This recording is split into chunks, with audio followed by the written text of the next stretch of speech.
ओम नमः सिद्धेभ्य नमो जीर्णाणम। सभी को सादर शुद्धात्म वंदन। आज फाल्गुन कृष्ण द्वितीया का यह शुभ मंगल पावन दिवस है और प्रतिदिन प्रसारित होने वाले सोनगढ़ संदेश में से आज जो संदेश हमें प्राप्त हुआ है, इसमें भी नयों की प्रधानता को बताते हुए विषय प्रस्तुत किया गया है। तो चलिए देखते हैं आज का यह संदेश। इसमें लिखा है कि शुद्धता प्राप्त करने के लिए कभी निश्चय नय आदरणीय है और कभी व्यवहार नय आदरणीय है। ऐसा मानना यह भूल है।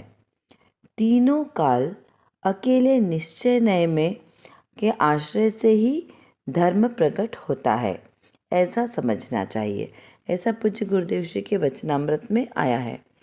तो इसका हम बहुत ही सिंपल अर्थ है।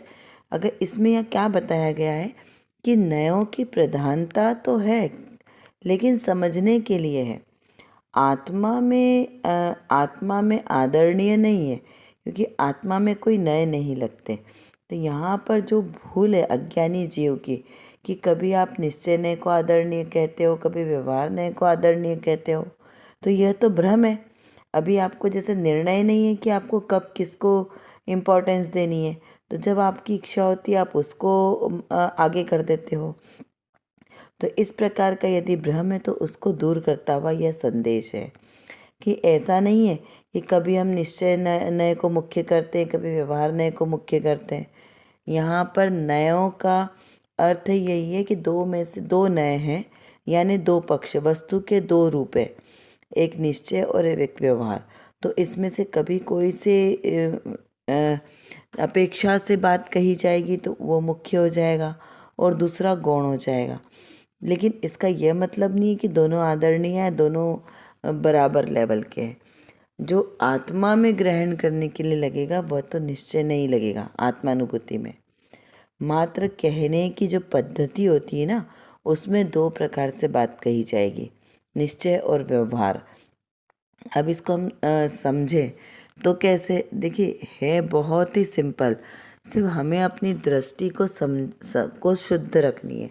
यदि हम अंतर में भूल रख के चलेंगे ना, तो वो बात समझ में नहीं आएगी।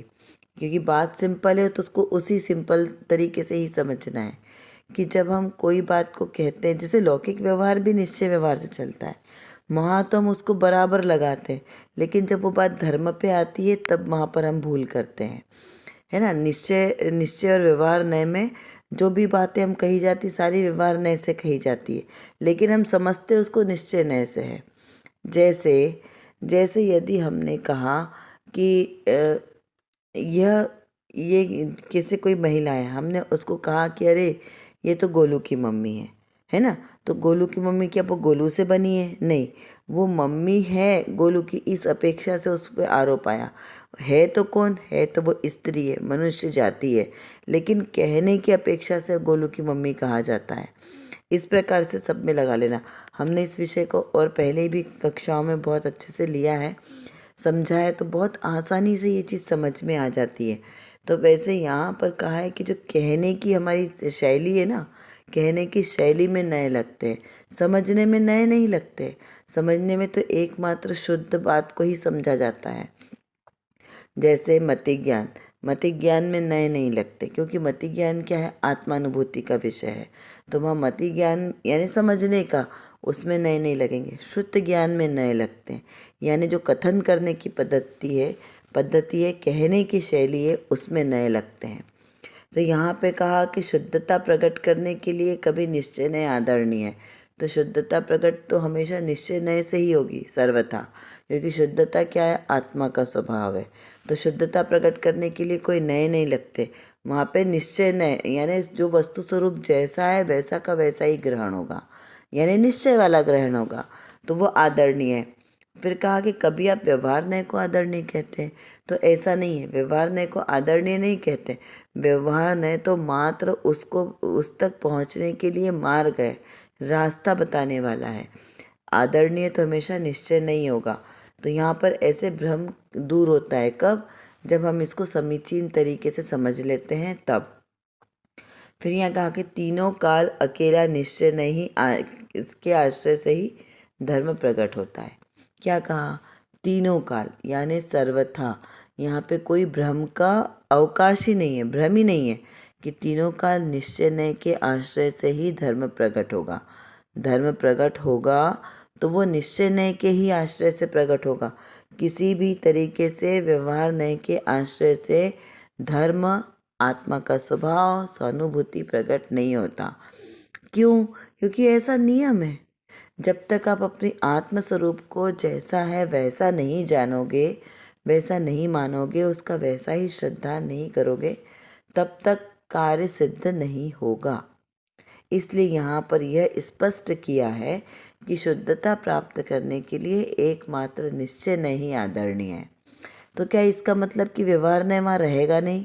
तो नहीं, व्यवहार नय तो रहेगा, लेकिन उस समय वो गौण हो जाएगा। व्यवहार नय की क्रिया तो होगी, क्रिया नय, व्यवहार नय, ज्ञान नय, बहुत सारे नय हैं ना। मुख्य रूप से 2 नय, फिर उसके बाद 4 नय, 7 नय, 47 नय, फिर 300 नय, 320 नय, अनंत नय, बहुत सारे, जितने कथन उतने नय। ठीक है ना। तो यहाँ पे कभी कोई सा नया बाहर होगा, कभी कोई से नए से बात चलेगी, लेकिन वस्तु का ग्रहण तो निश्चय नए की अपेक्षा से ही होगा। यह बात सर्वथा मान्य है। तो इस प्रकार इसका अर्थ निकला। अभी हम देखते हैं कि आज की रत्न कणिका में कौन सी विशेष बात आई है। यहाँ पर श्रोता ने प्रश्न किया है कि प्रकाश और अंधेरा 2 अलग लगते हैं, यह आत्मा और रागादिक भाव अलग क्यों नहीं लगते? क्या प्रश्न किया कि प्रकाश और अंधेरा जिस प्रकार अलग अलग हमें पता चलते हैं, लगते हैं, वैसे ही आत्मा और रागादिक भाव अलग अलग क्यों नहीं लगते?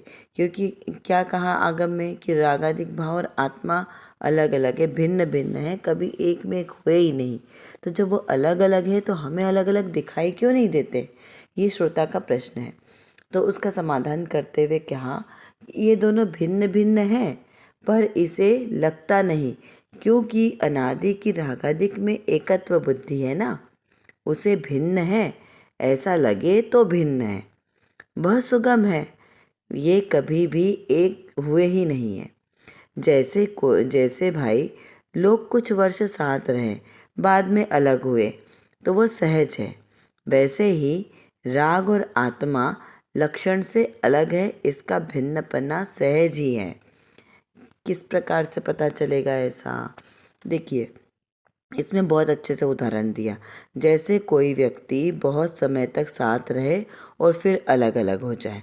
हमारे बचपन के मित्र हमारे साथ साथ होते हैं, लेकिन जब हम कॉलेज आदि में पढ़ने चले जाते हैं तब वो बदल जाते हैं ना। मित्र नहीं बदलते, लेकिन उनका साथ छूट जाता है, क्योंकि सबके सब्जेक्ट अलग अलग हो जाते हैं। 10th 12th के बाद सब्जेक्ट अलग हो जाते हैं, सबका अलग अलग उनका विषय होता है। तो कैसे होते हैं? सब अलग अलग हो जाते हैं। तो क्या वो अलग अलग पहले से थे? तो पहले से ही वो दोनों अलग अलग थे। 2 मित्र एक में एक तो रहते नहीं थे, दोनों भले ही वो सगे कहे जाते थे कि अरे ये तो 2 मित्र एक जान है, लेकिन फिर भी वो दोनों थे तो अलग अलग ना। इसीलिए हमें अलग अलग स्पष्ट दिखाई देते हैं कि ये दोनों अलग अलग है। लेकिन एक्चुअली राग और आत्मा ये दोनों इतने ज़्यादा एकाकार हो गए हैं कि हमें उनका भिन्नपना पता ही नहीं चलता, इसलिए हम उसको पकड़ नहीं पाते। लेकिन दोनों का अलग अलग भिन्नपना तो सहज ही है ना। क्या कहा कि राग और आत्मा में जो भिन्नपना है वो दिखाई क्यों नहीं देता? ये प्रश्न है ना कि क्यों दिखाई नहीं देता? तो भाई ये दोनों का भिन्नपना दिखाई इसलिए नहीं देता क्योंकि दोनों में ये एकत्व हो गया है। 2 अलग अलग होते हुए भी एक में एक दिखाई देते हैं, क्योंकि वो आते ही एक साथ है। जब से आत्मा का तो अजन्मा है, ठीक है ना।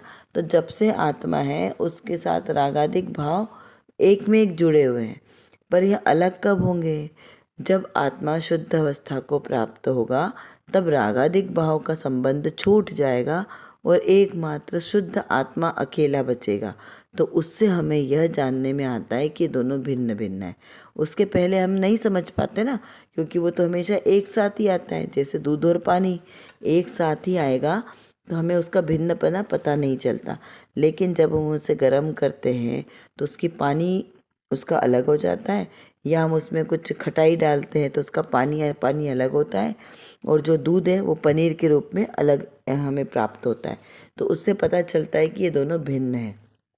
ऐसे ही आत्मा और रागादिक भाव हमेशा से भिन्न थे, भिन्न हैं और भिन्न रहेंगे, लेकिन पर्याय में एकत्व पने के कारण हमें भिन्न प्रतिभासित नहीं होते। क्या कहा? वो जिस समय हमें प्रतिभासित नहीं हो रहे उस समय भी वो भिन्न ही है।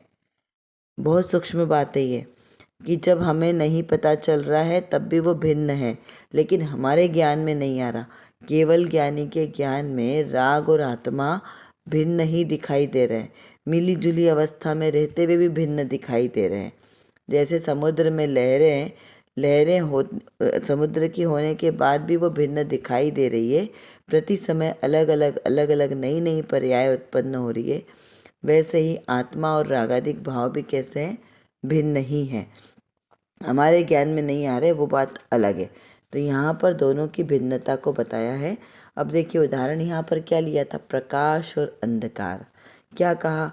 प्रकाश और अंधकार दो अलग अलग वस्तुएं। कभी किसी ने प्रकाश को और अंधकार को एक साथ देखा? नहीं।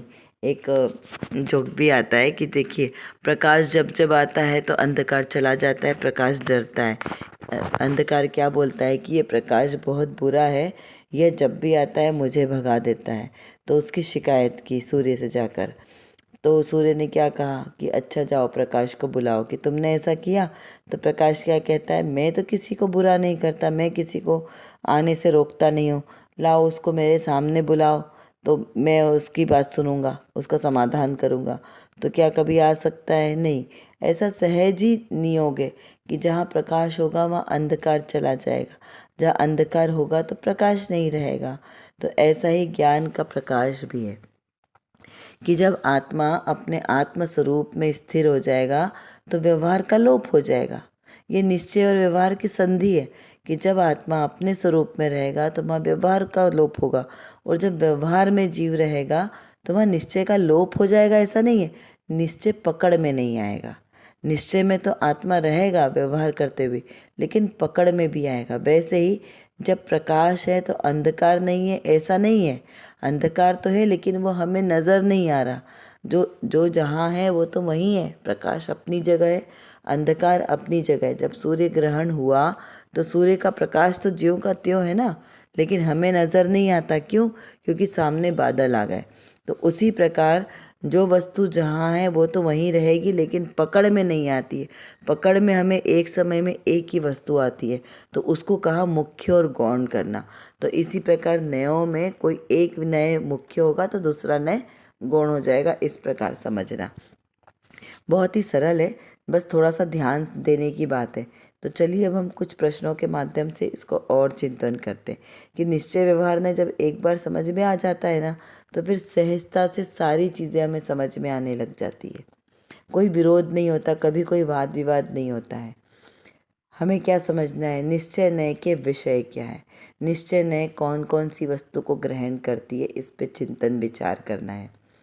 फिर व्यवहार नय का विषय क्या है, व्यवहार नय में कौन कौन सी वस्तुओं का ग्रहण होता है, कौन सी वस्तु का त्याग होता है, विचार करें। नयों का प्रयोग कब किया जाता है? नयों का प्रयोग करना बहुत ही कहते हैं ना, सहज भी है और बहुत ही दुर्गम भी है, क्योंकि आपको समझ में आना चाहिए कि नयों का प्रयोग कहाँ, कौन से नए से बात चल रही है, और कौन से नए को ग्रहण करना है और कौन से नए को छोड़ना है। फिर आत्मा में राग भिन्न है, कैसे कहा जाता है? आत्मा से राग भिन्न है, ये कैसे जाना आपने? और आत्मा से राग अभिन्न है, ये कैसे जाना? जब आत्मा में ज्ञान ही ज्ञान भरा है तो फिर ऐसा क्यों कहा जाता है कि आपको ज्ञान की प्राप्ति करना है? क्योंकि जो आपके अंदर भरा है तो आपको प्राप्ति किसकी करनी है? ये बहुत ही चिंतनीय विषय है, बहुत सूक्ष्म बात है कि आत्मा ज्ञान का घन पिंड है, आत्मा में ज्ञान ही ज्ञान है। आत्मज्ञानम स्वयं ज्ञानम, ज्ञानम अन्यत्र करोति किम। तो यहाँ पर जब आत्मा में ज्ञान भरा है तो प्राप्त किसे करना है, किसे प्रकट करना है? ये बहुत विचार करने वाली बात है। इस प्रकार आप अपना चिंतन मनन बढ़ाएं, अपने ज्ञान स्वभावी आत्मा को समझें। अपनी मति को व्यवस्थित करते हुए हमें यह निर्णय करना है कि मैं कौन हूँ और मेरा स्वरूप क्या है। इस प्रकार यथार्थ निर्णय के साथ हमें अपना सिद्धांत पक्का करना है, क्योंकि जो सर्वज्ञ देव की वाणी में आया है वही वस्तु का यथार्थ स्वरूप है और वही मैं हूँ, वही मेरा स्वरूप है। इसी स्वरूप को समझकर अनंत सिद्ध हुए हैं, अनंत सिद्ध हो रहे हैं और आगे भी ऐसे ही अनंत सिद्ध होंगे। और मुझे भी अगर अपना सम्यक दर्शन प्रकट करना है, उस सिद्धालय में जाकर विराजमान होना है, तो इसी मार्ग का अनुसरण करना पड़ेगा।